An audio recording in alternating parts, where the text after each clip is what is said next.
Next बहुत ही important जो अंग है हमारे शरीर के वो है हृदय। वो हमारा हृदय है। और हृदय पता है आप लोगों को, हृदय हमारा लेफ्ट वक्षस्थल में चेस्ट छाती के नीचे बाईं तरफ स्थित होता है। और हृदय हमारे शरीर का पंपिंग ऑर्गन के नाम से जानते हैं। इसको हम लोग शरीर का पंपिंग ऑर्गन कहते हैं क्योंकि दिन भर ये पंपिंग करता रहता है। हार्ट दिन भर धड़कता रहता है 72 पर मिनट। इसका पता है कि एक बार में 72 टाइम्स ये धड़कता है। सिस्टोल एंड डायस्टोल कहते हैं इस क्रिया को, सिस्टोल एंड डायस्टोल कहते हैं।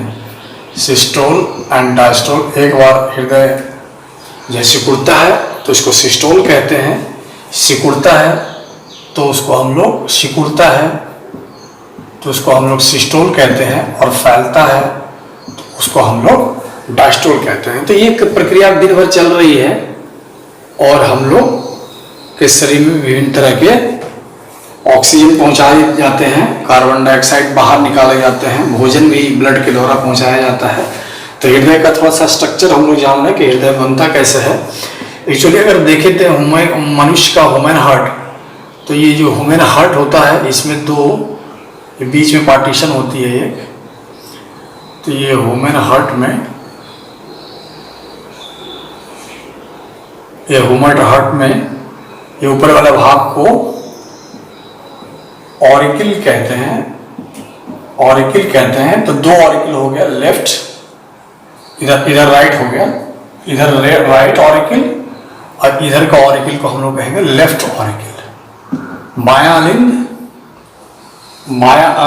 अलिंद और दहना अलिंद, तो बीच में एक जो है इंटर ऑरिकुलर सेप्टम के द्वारा ये डिवाइड रहता है। अगर इधर से अगर हम देखें तो इधर से एक जोड़ी रक्त की नलिकाएं निकलती हैं,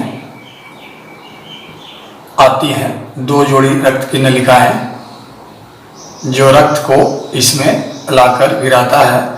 और ये जो है फेफड़े से आता है। पता है हमारे शरीर में दो फेफड़े हैं और फेफड़े से रक्त जो है इसमें रक्त को लेकर आ जाता है। फेफड़े से रक्त को इसमें पहुंचाया जाता है। लेफ्ट एंड राइट दो फेफड़े हैं हमारे शरीर में। तो ये फेफड़े से रक्त जो है ऑक्सीजन, जब हम लोग सांस लेते हैं तो ऑक्सीजन युक्त रक्त जो है, शुद्ध रक्त कहते हैं इसको, शरीर में आता है और इसमें जो है ये शुद्ध रक्त जो है ऑक्सीजन इसमें चला आता है। यहाँ से शुद्ध रक्त ऑक्सीजन इसमें भर जाता है। उसी के साथ साथ अगर हम लोग कहें तो जब ये क्रिया होती है, जब ये फैलता है यानी कि डायस्टोल होता है, उसी के साथ कहें तो यहाँ पर नीचे एक रक्त की नलिका लगी रहती है और ऊपर से लगी रहती है superior vena cava and inferior vena cava के नाम से जानते हैं। इस शरीर के निचले हिस्से से सारा रक्त को लेकर आता है और शरीर के ऊपर से लेकर आता है अशुद्ध रक्त को, कार्बन डाइऑक्साइड मिला हुआ रक्त को अशुद्ध रक्त कहते हैं।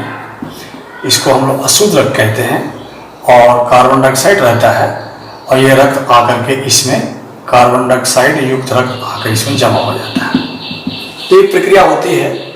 इस दौरान जो है फेफड़ा क्या होता है, डायस्टोल होता है। फेफड़ा इस दौरान जो है फैलता है। तो ये प्रक्रिया होती है।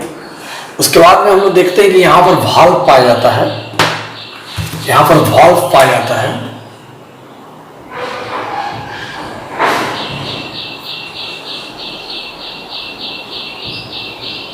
यहाँ वाल्व पाए जाते हैं।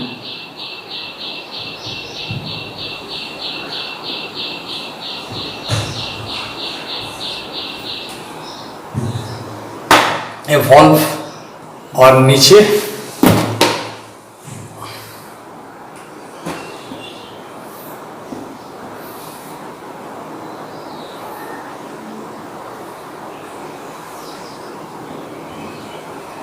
तो इस तरह से ये नीचे हृदय का नीचे वाला हिस्सा है और ये नीचे वाला पोर्शन को हम लोग कहते हैं वेंट्रिकल।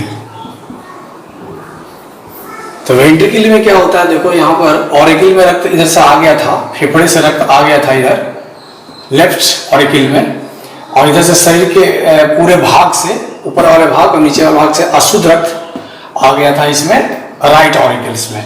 अब यहाँ पर वॉल्व होते हैं, इसको कहते हैं बाइकस्पेड वॉल्व। इस वॉल्व को कहते हैं बाइकस्पेड वॉल्व, बाइकस्पेड वॉल्व। और इस वाल्व को कहते हैं ट्राइकस्पेड वाल्व, ट्राइकस्पेड वाल्व। ये दोनों वाल्व जो है इसको रोक के रखता है और रक्त को अंदर जाने नहीं देता है। जब पूरा रक्त इधर से भर जाता है तो दूसरा प्रक्रिया शुरू होती है, वो होता है सिस्टोल, यानी ऊपर वाला हिस्सा जो है सिकुड़ने लगता है। तो उस समय ये वाल्व जो है खुल जाते हैं, उस समय वाल्व खुल जाते हैं। इसको पकड़ के रखता है यहां से, सिस्टर्निक कहते हैं इसको, टेंडनिक कहते हैं, कॉर्ड के द्वारा ये पकड़ के रखता है।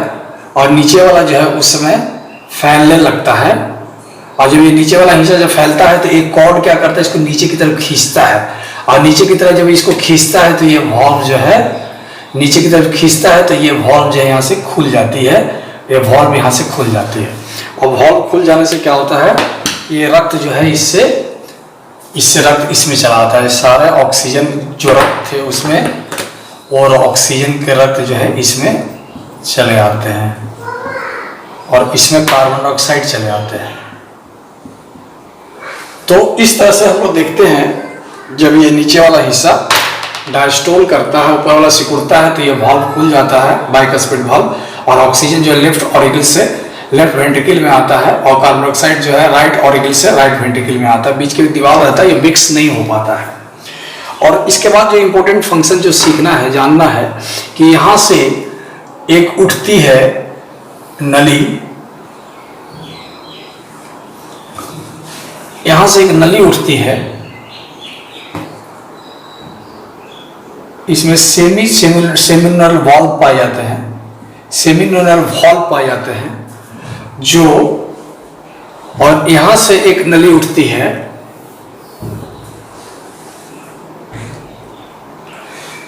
और यहां से एक नली उठती है, इसको एओर्टा कहते हैं, एओर्टा। तो आप देख रहे महाधमनी के नाम से जानते हैं। तो ये किससे उठा, ये जो है लेफ्ट ऑरिकल से महाधमनी, और ये ऊपर वाले भाग में चला जाता है शरीर के, और ये जो है नीचे से आकर के शरीर के नीचे वाले भाग में पूरे शरीर के अंग में पहुंचा दिया जाता है। तो होता क्या है, अब यहाँ पर ये वाल्व जो है, जब इसमें ब्लड आ गया, ऑक्सीजन इसमें आ गया, कार्बन डाइऑक्साइड, तो फिर अभी नीचे वाला सिस्टोल होता है और ऊपर वाला डायस्टोल। सिस्टोल होता है तो फिर से छोड़ देता है कॉर्ड इसको, और फिर से ये वाल्व जो है बाइकस्पेड वाल्व फिर से बंद हो जाती है, और ये वाला वाल्व भी ट्राइकस्पेड भी वाल्व बंद हो जाता है। जब ये फैल सिकुड़ने लगता है तो एक कॉर्ड जो है इसको छोड़ देता है और फिर से बंद हो जाती है, और उस समय ये फैलता है तो फिर से ब्लड इसमें आने लगता है, और ये सिकुड़ता है तो ये वाला ब्लड जो है कार्बन डाइऑक्साइड, ये जिसको कहते हैं पल्मोनरी आर्टरी, इसका नाम है पल्मोनरी आर्टरी। ये ब्लड को लेके चला जाता है, ये दो भाग में आके बढ़ जाता है, पल्मोनरी आर्टरी दो भाग में बढ़ जाता है, और ये दोनों फेफड़ा में लेके चला जाता है। लेफ्ट और राइट ऑरिकल्स में ब्लड को, ये जो कार्बन डाइऑक्साइड जो अशुद्ध ब्लड था, देख लो यहाँ पे अशुद्ध कार्बन डाइऑक्साइड ब्लड जो था फिर से फेफड़े में जाती है शुद्ध होने के लिए, और फेफड़ा जब सांस छोड़ता है तो ये फिर से कार्बन डाइऑक्साइड इस तरह से नाक के द्वारा हम लोग कार्बन डाइऑक्साइड बाहर छोड़ देते हैं। और दूसरी जो है ऑक्सीजन, जब ये सिकुड़ता है तो इस पाइप से होकर पल्मोनरी आर्टरी से होकर के बाहर निकलता है, और इधर से जब ऑक्सीजन ये वाला इस महाधमनी से होकर एओर्टा से होते हुए शरीर के सभी अंगों में ऑक्सीजन का सप्लाई कर देता है। शरीर के सभी अंगों में ऑक्सीजन का सप्लाई करता है, पूरे शरीर में ऑक्सीजन पहुंचा दी जाती है, इस महाधमनी के द्वारा पहुंचा दी जाती है। और फिर जो है फिर से जब वो श्वसन की प्रक्रिया संपन्न हो जाती है, कार्बन डाइऑक्साइड बनता है, तो कोशिकाओं से फिर से वो ग्रहण करके फिर से जो है ये वाली कार्बन डाइऑक्साइड बन जाती है, तो ये पश्च महाशिरा, अग्र महाशिरा और पश्च महाद्य की तरफ फिर से कार्बन डाइऑक्साइड वापस लाया जाता है और ये ऑक्सीजन शुद्ध होकर के फिर से इधर चलती है। ये क्रिया दिन भर चलती रहती है। इस तरह से हृदय के अंदर हमारा हृदय कार्य करता रहता है। तो आप लोगों ने देख लिया कि हृदय हमारा कितना इंपॉर्टेंट अंग है और किस तरह से हृदय कार्य कर रहा है। अगर किस तरह क्वेश्चंस हो तो निश्चित रूप से आप लोग कमेंट करेंगे और हमारे अगर पढ़ाने का तरीका अगर पसंद हो तो इसको सब्सक्राइब चैनल को कर लेंगे और ताकि मैं अच्छे अच्छे वीडियो आप लोग के लिए अपलोड कर लूँ। कमेंट जरूर करेंगे कहाँ दिक्कत हो रही है, किस तरह के वीडियो आप लोग को चाहिए, कौन सा सब्जेक्ट नहीं समझ में आ रही है आपको, और शेयर करें ज़्यादा से ज़्यादा ग्रुप में लोगों को, बच्चों को, ताकि लॉकडाउन के पीरियड में सभी लोग ग्रुप में क्लास कर पाएँ। तो हृदय का मेन कार्य अगर आप लोग पढ़ें तो मेन कार्य क्या है?